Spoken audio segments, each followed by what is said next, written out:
Hello, good morning. So this is the lecture Allergic Conjunctivitis continued part 2. As last time I have told you, we will be dealing with vernal keratoconjunctivitis. As we know that because of the diseases of conjunctiva, the patients visiting to the ophthalmology OPD with the symptoms, that is redness, foreign body sensations, chemosis means edema of conjunctiva. So, as we know that allergic conjunctivitis, the itching is main complaint of a patient, and you are in a dilemma whether the patient needs a treatment for allergic conjunctivitis or whether it's a bacterial conjunctivitis. As it has been discussed, you are diagnosing the patient on the symptoms as well as the reaction of the conjunctiva. The conjunctiva gives reactions in a way as it has been told. There is edema of conjunctiva, there is a redness, there is a formation of papillae, there is a formation of follicles, membrane, pseudomembrane, and there is a additional lymphadenopathy, pre-auricular lymph nodes, whether they are palpable or not, and type of the discharge, whether it is a mucoid, purulent, mucopurulent, or ropey discharge. So, type of discharge, reaction of the conjunctiva, and the palpable pre-auricular nodes, whether they are present or not. You are diagnosing a case of conjunctivitis, whether it is a bacterial, whether it is a viral, or whether it is allergic. So in allergic conjunctivitis, already we have seen something, some part that is a common to allergic conjunctivitis.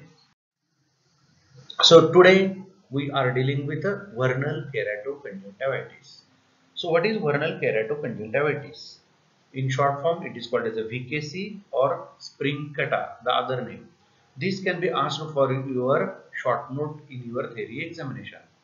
The vernal keratoconjunctivitis or vernal conjunctivitis is a recurrent bilateral seasonal conjunctivitis, and it is characterized by intense itching, photophobia, white ropey discharge, and you can see the polygonal raised areas on the palpebral conjunctiva, that is papillae. So it is a recurrent and a bilateral self-limiting allergic inflammation of the conjunctiva. It is caused by an immediate hypersensitivity reaction to some exogenous allergens. So this is an important point in writing.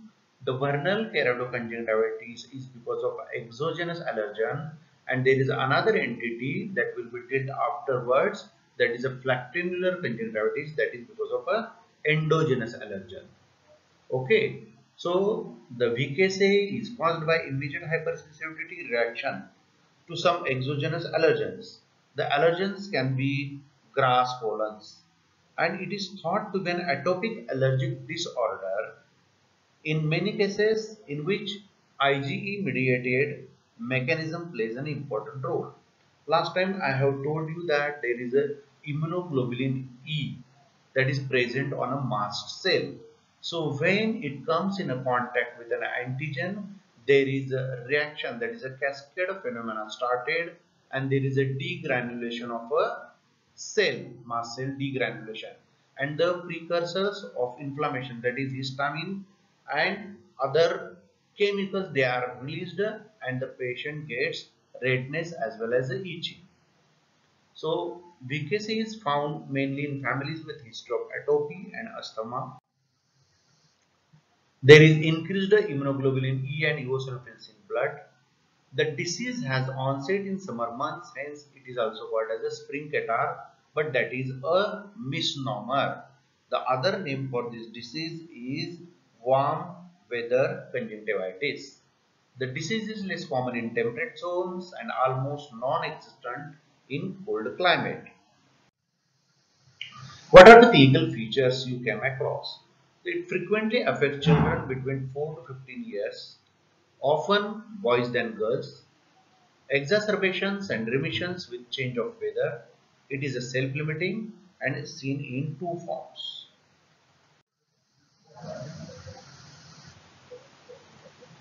The clinical types, the first is palpebral vernal keratoconjunctivitis. The conjunctival hyperemia followed by a diffuse papillary hypertrophy that is seen on superior tarsus. The papillae enlarge and have a flat-topped polygonal appearance just like a cobbled stones, or you can call it as a pavement stones. In severe cases, the septa, the conjunctival septa rupture, giving giant papillae and which is coated by a copious mucus. Active discharge, redness, swelling and tightly packed papilla you can see after everting the upper lid. You can see in the palpebral conjunctiva. So this is a picture that is showing a giant papillae and copious mucus in advanced vernal disease. So in palpebral variety is relatively common. Upper palpebral conjunctiva is hypertrophic, shows papillae. The papillae are polygonal, cobblestone-like. The papilla looks bluish white. It is a milky white or bluish white, and there is a presence of stringy discharge, and that is called as a Maxwell-Lyon sign. It is a fibrinous pseudomembrane. The sign is Maxwell-Lyon sign. So you can remember this. That can be answered in your viva. So this is the palpebral variety. Another picture, a magnified picture of a palpebral conjunctiva showing top, thick, flat, polygonal papillae. Then this is the progression of vernal conjunctivitis. You can see formation of cobblestone papillae and the rupture of septae gives rise to giant papillae. There is another variety of VKC, that is the bulbar or limbal form. It is less characteristic but frequently seen in black races. Descripted triangular conjunction of bulbar conjunctiva in palpebral area, bulbar area, gelatinous thickening or thickened accumulation of tissue around the limbus, and presence of, you can see, discrete whitish raised dots along the limbus. They are called as a Horner Trantas dots. In this picture, you can see the limbal nodules with overlying fine white flecks, that is Trantas dots. This is a magnified view. Trantas dots you can see around the limbus. They consist of eosinophils and some debris. Horner Trantas dot, chalky white superficial spot composed of eosinophils. This is another picture uh, along the limbus. You can see the Horner Trantas dots. This can be asked in your viva in VKC, bulbar conjunctiva. What are the dots you can see around the limbus? So Maxwell-Lyon sign and Horner Trantas dots. These are the two important things to remember. So in palpebral type, it is a 70%, bulbar type is 10%, and mixed type is 20%. So in palpebral type, large flat-topped papillae, you can see bluish white color, cobblestone arrangement. In bulbar type, gelatinous masses and Trantas dots, and mixed type, you can see keratitis superficialis and superficial ulcers you can see. So vernal keratoconjunctivitis, it may persist for years. Seasonal recurrences with exacerbations and remissions are common. In majority cases, disease eventually subsides around puberty. So in boys, I am telling to the parent, because parents are worried all the time. The eyes are red. The child is complaining of itching and he is all the time rubbing the eyes. And rubbing will cause degranulation from the mast cells, and there will be again itching. So you have to explain to the parent that disease eventually subsides around the puberty. आता मराठीमध्ये मी असं सांगतो की मिशा फुटल्यानंतर म्हणजे प्युबर्टीला आणि मुलींच्या बाबतीत सांगतो after the starting of menarche. So the disease in majority cases it will subside around the puberty. The complications in vernal keratoconjunctivitis are due to involvement of the cornea, or that is superficial punctate keratitis, non-infectious oval ulcers, that is shield ulcers, subepithelial scarring, and pseudogerontoxon. त्याला Cupid's bow असं दुसरं नाव आहे. The other name is Cupid's bow. So how that is a vernal keratopathy. How the cornea involvement in VKC. So there can be punctate epithelial keratitis. There is a ulcerative vernal keratitis that is called as a shield ulcer. There can be vernal corneal flux. There can be subepithelial scarring, and another is pseudogerontoxon. It is called as a Cupid's bow. म्हणजे अर्ध इंद्रधनुष्य असतं तशा पद्धतीनं you can see a bow around or at the limbal area. So that is called as a pseudogerontoxon. Typical vernal shield ulcer is horizontally oval, shallow and vascularized area which develops in the upper half of the cornea adjoining the limbus. It is associated with opacification of the underlying Bowman's membrane. The ulcers are due to the toxic effect of the chemical mediators like eosinophilic major basic protein released as a part of the ongoing immune reaction. Horizontally oval, shallow and vascular area. Shield ulcer. Shield म्हणजे आपण चिलखत म्हणतो किंवा ढाल जशी धरतो तसं that is present over the cornea. So it is called as a shield ulcer. These are the another two pictures. The lesion may result in a permanent corneal opacity.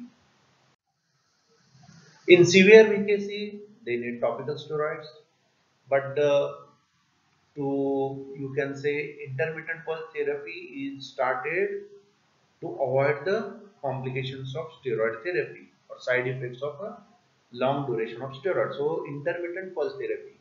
So soluble corticosteroid drops are used 2 to 4 hourly for 5 to 7 days, and then rapidly they are tapered. You can give an injection of triamcinolone acetonide, that is 40 mg per ml in the supratarsal conjunctiva in severe VKC, or you can say in giant papillary conjunctivitis. If the cobblestone papillae are more in the upper part of conjunctiva, you can have a injection treatment of a corticosteroid, that is a triamcinolone acetonide. In refractory VKC, usually do not respond to routine line of treatment. So you have to use an immunosuppressive, that is a cyclosporine, that inhibits chemotaxis. Giant papillae treated by application of beta radiation or by cryo application, and some surgeons they do the excision of the giant papillae, that is for refractory vernal keratoconjunctivitis. The routine treatment: dark glasses for photophobia, cold compression, frequent washing with cold lotion, local antihistaminics. You can use eye drops or you can give a oral antihistaminic also. Local vasoconstrictor, you can use local cortisone, dexamethasone pulse therapy during an attack for 2 hours for 5 days. You can, but you have to see for the development of glaucoma. Local disodium chromoglycate, or you can have a Fintal, Optichrome. These are the mast cell stabilizer eye drops you can use. Then there is another variety in VKC, just we will discuss, that is giant papillary conjunctivitis. This is an iatrogenic disease associated with foreign bodies on the eye. They can be contact lens and they can be ocular prosthesis. A GPC reaction in the conjunctiva occurs in contact lens, hydrophilic lenses mirrors. Patients with ocular prosthesis and patients in whom corneal sutures are not removed, particularly after keratoplasty, they can have this giant papillary conjunctivitis. It is the inflammation of conjunctiva with formation of very large sized papillae. It is a localized allergic response to physically rough or deposited surface. That is, you say contact lens, prosthesis, left out nylon sutures. Probably it is a sensitivity reaction to component of the plastic leached out by action of tears. The plastic, when coming in contact with the tears, it is coming out and there is a reaction to this plastic. The papillae resemble cobblestone as in vernal catarrh. They are composed of eosinophils, basophils and mast cells. The GPC is characterized by the presence of abnormally large papillae, more than 0.3 millimeter in diameter on the upper tarsal conjunctiva. There is conjunctival hyperemia, excess mucus secretion, foreign body sensation and itching. It was first reported in 1917 patients wearing contact lenses.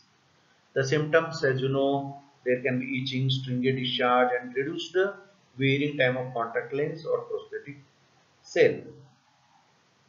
The signs papillar hypertrophy, and you can have a similar things just you are seeing in a BKC, giant papillae and the discharge.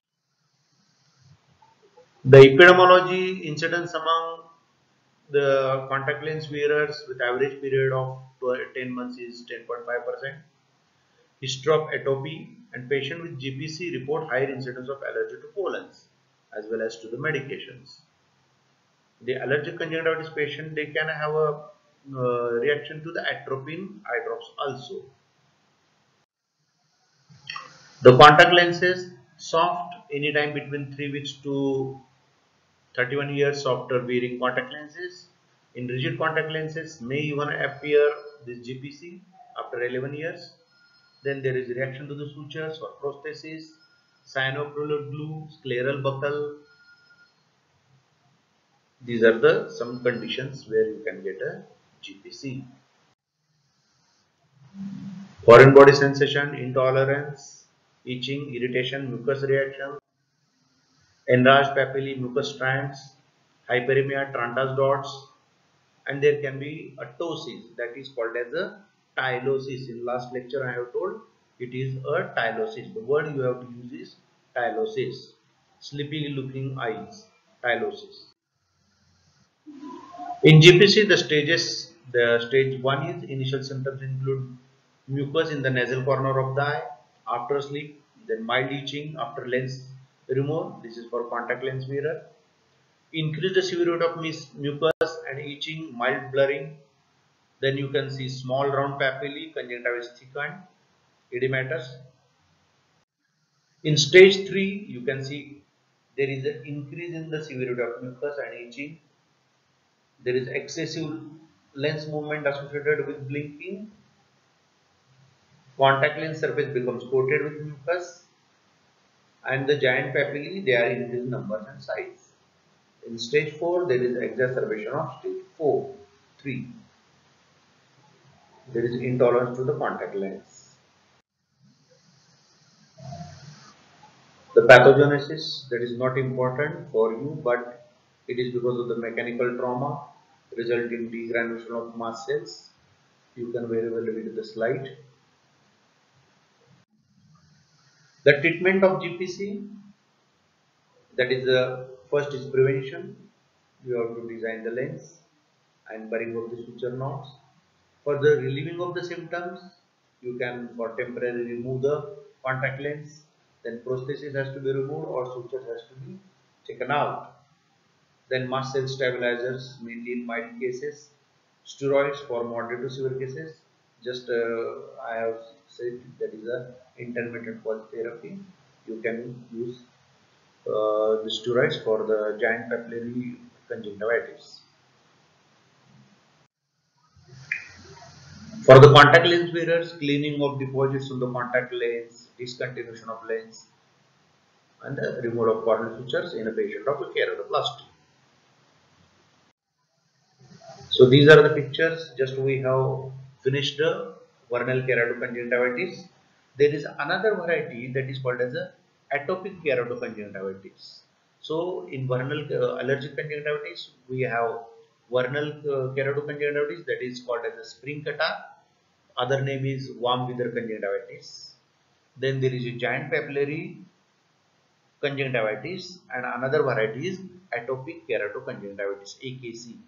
So all this is a seasonal variation. So seasonal allergic conjunctivitis, and there is a perennial allergic conjunctivitis. The remaining part is flactinular conjunctivitis that will be dealt in the next lecture. Thank you.